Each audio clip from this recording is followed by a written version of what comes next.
মাখনলাল সরকার সম্পর্কে তিনি আমাদের বলবেন।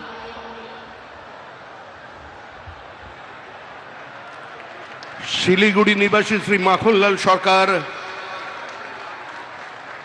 সবরই প্রতীক্ষার মতো দীর্ঘ প্রতীক্ষা।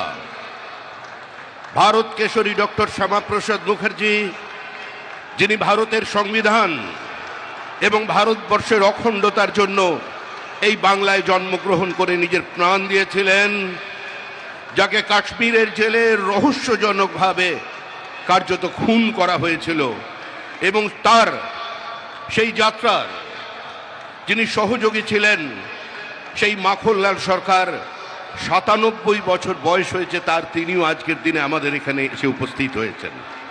শ্রী মাখনলাল সরকার তারপরে দিল্লিতে একটি দেশাত্মবোধক গান গাওয়ার জন্য দিল্লি পুলিশ তাকে গ্রেপ্তার করে। কংগ্রেসের সরকার নিয়ে যাওয়া হয় বিচারালয়ে।